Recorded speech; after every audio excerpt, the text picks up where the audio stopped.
Bilang sama bapaknya, masuk Islam Pak. Brawijaya 5 disuruh masuk nggak Islam, nggak mau. Didatangi lagi Sunan Ampel, nggak mau. Didatangi Sunan, dikudeta sama Brawijaya 6. Brawijaya 6 dibunuh sama Brawijaya 7. Brawijaya 7 diserang sama Kesultanan Demak, jadilah kemudian Kesultanan Demak Bintoro yang baru, Kesultanan Islam pertama di tanah Jawa. Siapa yang mendirikan? Di Demak, kemudian Pajang, kemudian Mataram. Siapa yang ngurus semua ini? Wali Songo yang dikirim oleh, saya cerita dulu Bapak Ibu sekalian. Jadi ceritanya begini, Brawijaya 5 itu hidup tahun 1400-an. 1400-an ada Sultan Turki yang terkenal namanya Muhammad Çelebi. Dalam bahasa Indonesia Muhammad Kecil. Jadi Muhammad Çelebi ini adalah kakeknya Muhammad Al-Fatih. Sudah pernah baca buku saya Muhammad Al-Fatih? Oh, nanti kalau kawan-kawan nanti saya jelasin. Nanti ini kakeknya Muhammad Al-Fatih namanya Muhammad Çelebi. Jadi Muhammad Çelebi ini dia melihat Islam di Indonesia. Dia melihat Indonesia, Jawa Dwipa namanya pada saat dulu, itu jauh banget dari Turki, tapi nggak pernah mendapatkan hidayah. Nggak pernah mendapatkan hidayah dengan proper. Banyak orang Islam sudah diutus ke Indonesia tapi belum bisa mengislamkan Indonesia. Maka ceritanya begini, ini ceritanya belum bisa saya konfirmasi, tapi cerita kerennya begini. Kalau cerita biasa dia mengutus orang, tapi cerita kerennya begini, dia bermimpi bertemu dengan Rasulullah, dan Rasulullah mengatakan kepada dia, tolong utus kelompok beranggotakan pemuka-pemuka agama, jumlahnya 9 orang ke Jawa Dwipa, ke daerah Nusantara. Maka dia kemudian memilih 9 orang itu, dikepalai oleh seseorang namanya Maulana Malik Ibrahim.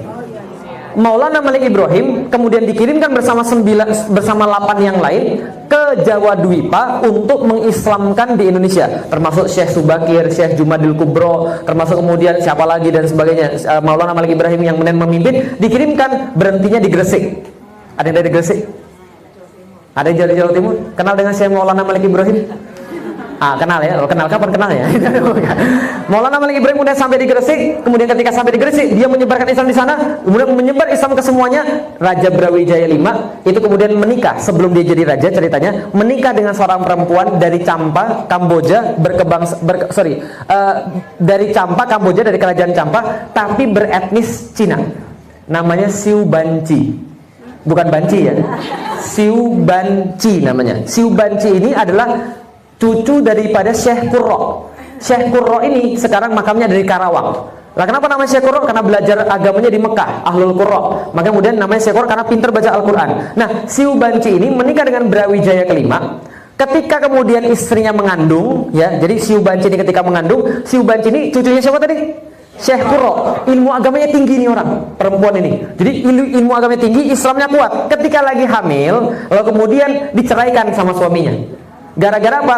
Karena Brawijaya 5 menikah lagi dengan satu ratu keturunan kerajaan Champa. Jadi lebih tinggi derajatnya. Nah, syaratnya apa? Syaratnya perempuan ini ceraikan istri-istrimu yang lain. Jadi diceraikan 60 orang istri. Ya serius. Ini menurut sejarah. Jadi ibu-ibu sekarang maksimal 4, itu masih mendingan. Dulu berapa? 60. Diceraikan 60 istri termasuk Siu Banci ini. Istrinya ini kemudian, mantan istri ini disuruh pergi ke Palembang. Lalu kemudian di Palembang dijaga sama seorang raja Palembang, bawahan daripada Brawijaya 5, namanya Aryo Dilah. Nah, Aryo Dilah ini kemudian menyaksikan kemudian Siu Banci ini melahirkan anaknya namanya Jinbun. Siapa nama anaknya? Jinbun. Nama gedenya nanti Raden Patah. Oh, bukan Raden Patah. Jadi namanya Jinbun, lalu kemudian nanti bergelar Raden Patah. Setelah melahirkan Jinbun, sudah melahirkan, dinikahi sama Aryo Dilah, punya anak lagi, namanya Raden Husen. Tapi karena orang Palembang nggak bisa sebut Husen, jadinya Kusen. Nah, karena orang Jawa kan gitu kan ya. Orang Jawa kan nggak bisa bilang ha. Alhamdulillah, sering benar gitu. Alhamdulillah, bukan alhamdulillah, alhamdulillah harusnya. Bukan alhamdulillah. Raden Kusen. Raden Kusen sama Raden Patah. Akhirnya kemudian ketika dia disuruh ngurus Palembang oleh Brawijaya kelima, bapaknya belum tahu kalau ini anaknya sudah lahir. Langsung kemudian nggak mau, pergilah ke Gresik berguru sama Sunan Ampel. Berguru sama Sunan Ampel. Setelah pergi Sunan Ampel bilang, kamu buka hutan di Gelagahwangi. Kamu buka hutan di Gelagahwangi. Gelagahwangi itu di mana? Di sebelah baratnya Gresik. Gelagahwangi dibuka, mendirikan kemudian pemerintahan di sana. Kedengeran sama Brawijaya kelima, oh ternyata anak ini sudah besar. Ini ada orang yang kemudian punya kerajaan besar di Gelagahwangi. Dipanggil, ini berbahaya, panggil. Ternyata anaknya sendiri.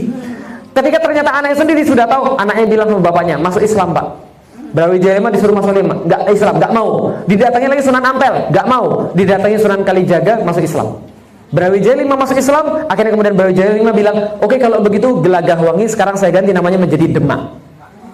Kalau kemudian baliklah dia ke Demak, Raden Patah mendirikan kerajaan Demak, sementara kemudian di daerah Trawulan itu kemudian bapaknya dikudeta sama Brawijaya VI. Brawijaya VI dibunuh sama Brawijaya VII. Brawijaya VII diserang sama Kesultanan Demak, jadilah kemudian Kesultanan Demak Bintoro yang baru, Kesultanan Islam pertama di tanah Jawa. Siapa yang mendirikan? Raden Patah, atau namanya Panembahan Jinbun tadi. Nah, Ustadz siapanya? Saya nggak tahu saya siapanya itu kan. Kayaknya saya bukan siapa-siapa. Jelas sampai di sini Ibu sekalian. Nah, maka bergantilah kemudian menjadi kemudian Demak. Demak kemudian setelah itu punya anak, digantikan Kerajaan Pajang. Siapa Kerajaan Pajang? Kerajaan Pajang didirikan oleh Joko Tingkir. Sultan Hadiwijaya. Sultan Hadiwijaya gelarnya Joko Tingkir, nama kecilnya Mas Karbet. Nah, kemudian setelah kemudian Joko Tingkir kemudian ini diturunkan Pangeran Benowo, diturunkan lagi, ujung-ujungnya kemudian ketika dia punya musuh namanya Arya Penangsang ini kemudian dikalahkan sama Panembahan Senopati. Panembahan Senopati membuka kemudian daerah Kota Gede jadi Kerajaan Mataram. Jelas ya? Jadi Demak, kemudian Pajang, kemudian Mataram. Siapa yang ngurus semua ini? Wali Songo yang dikirim oleh Kesultanan Turki, yang dikirim oleh Utsmani pada saat itu. Nah, terus menerus dikirim, akhirnya kemudian setelah Wali Songo ini kemudian dikirim. Nah, ini kemudian gambar-gambarnya Ibu sekalian. Lihat nih. Ini namanya Muhammad Chalebi. Mengirim gambar yang katanya Maulana Malik Ibrahim. Mengirim untuk apa? Main catur. Berdakwah, jelas ya, bukan main catur ya. Berdakwah di Indonesia, mengislamkan orang Indonesia. Kemudian apa hasil pengislamannya? Surya Majapahit, tahu? Surya Majapahit tahu? Ini salah satunya Surya Majapahit. Jadi Majapahit dulu punya gambar lambang matahari segi 8 yang ujungnya dewa-dewa semua. Nah, ini lambangnya diambil oleh Raden Patah sebelah kanan. Sipit atau enggak? Nah, karena ibunya Cina. Nah, jelas ya.